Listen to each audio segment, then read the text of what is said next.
Switching back to education, though, the quality assurer Umalusi has approved the 2021 final matric results. It comes ahead of the release on Thursday. The body has praised matriculants for persevering through a difficult year.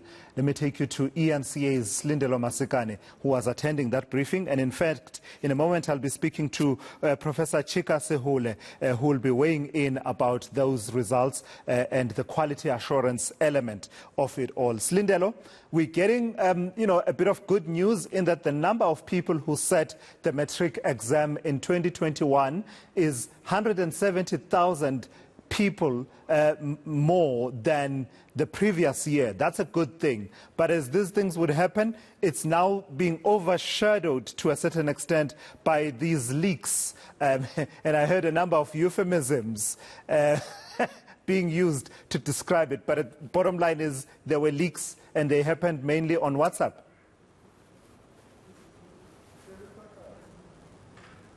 Certainly so. I mean, some good news in terms of the fact that the quality assurer has, of course, approved the release of the national examinations that took place in 2021. And we know that this is now being overshadowed, however, by the fact that there are some issues around leaks that were picked up by Umalusi, but also saying that these were not systemic enough for them to actually affect the results. But I am joined by the spokesperson of the Department of Basic Education, Mr. Elijah Mhlanga. Thank you so much for your time. Let's start off with the court ruling that we saw taking place today in the High Court, where you, as a department, have been advised to release the results on social media platforms.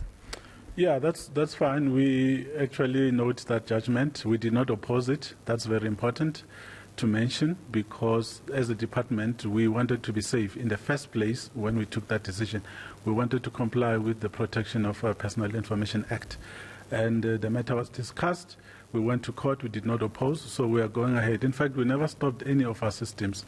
We got them ready to make sure that when the court ruling is made, we are able to work with the media, especially those that requested to access the results. So we are going to make the results available to them as per the plans that we've been discussing with them. What informed the department's decision originally not to publish the results in the media? Of course, you did take some legal advice, and you're saying that you didn't oppose the application, but then what informed the decision? It's the Protection of Personal Information Act, which all of us as a media, by the way, we need to read and read carefully the definition of personal information. It mentions a whole host of things which we felt were impacting on the work that we do as a department that also handles information, personal information of over 13.5 million children in the country. So we needed to make sure that whatever we do is in line with that particular act. And we thought the first thing to do was to protect that information. Of course, the exclusions which have been discussed with the information regulator. But at the end of the day, we needed to make sure that an appropriate forum makes a ruling on what we can do. So we didn't oppose as indicated. We're going to abide by the decision. In fact, we're already in communication with media houses so that they're able to access the information as per the plan. So what processes are we going to be seeing unfolding? And we know, of course, the annual event that happens every year with the minister. Where are we with that? We are far advanced. In fact, we're just ready for the day. The venue is ready. We've briefed the president, and we are finalizing the statements that should be available to candidates on Friday morning, and we urge them to go to the school to collect the actual printed statement of results, because that is what they need for them to make a decision on what they're going to do afterwards. So in terms of arrangements for the actual announcement by the minister, everything is ready. Anything you can tell us? Are we looking at some really good results in terms of the overall performance? Well, let's wait for the day. I mean, we've done everything that we could to support the learners, and we believe that they are ready as well. And I think the minister will unveil all the details. Now, of course, we're here at the briefing. Umalusi has approved that you can release these results, but issues being picked up around group copying and the early access of papers. As a department, what are you guys doing with law enforcement to try and quell this issue that Umalusi says is picking up to be a trend? Well, it's not really early access. A school principal, as the chief invigilator, you would have early access because you go collect the papers from the nodal point, you take it back to the school. So what happened was the early opening. The exam starts at 9. You don't open before. You know, what they do is that they would, in this instance, they would open the papers at about 7 or 8 and start going through the questions and sharing those with some of the learners. But even that, it's not a widespread thing. It happened in specific areas which we had been focusing on, and investigations are at advanced stages.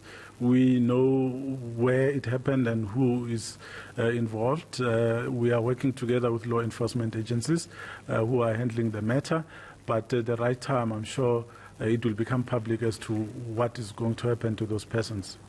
And where are we with discussions with the National Coronavirus Council in terms of the issue of rotational learning that's been brought up? A lot of sectors in society calling for the department to go back to a normal timetable.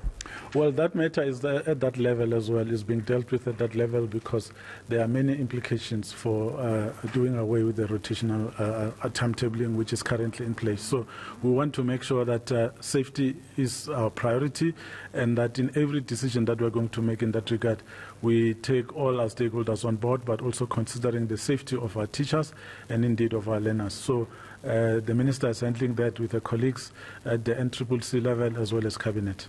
Lastly, on my side, Mr. Mhlanga, we're seeing floods affecting schooling in certain provinces. What discussions are taking place in terms of contingency plans? Well, Free State and KZN are the most affected. We saw the MEC yesterday visiting different places to conduct an assessment. There is some 189 schools that are affected in that regard, and yesterday they didn't open. We hope that some of them would have opened today because they need to prepare for learners who are coming back tomorrow.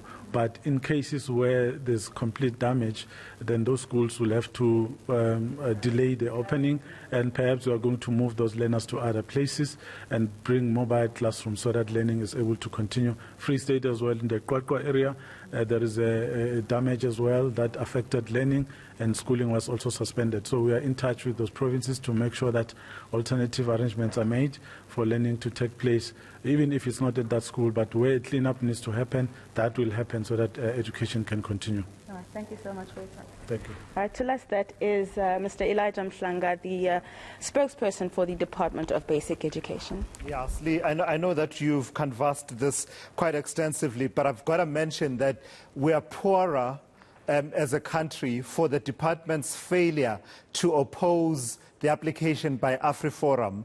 If Elijah Mhlanga is so convinced that their original decision was based on the Protection of Personal Information Act, and they are so convicted that that was the right thing to do, we would have been better off had this matter actually been canvassed at length. I just thought I should throw that out to say we would have been better off as a country knowing, you know, what the arguments for and against are. To say we oblige and abide by the decision, well, that doesn't really help us much.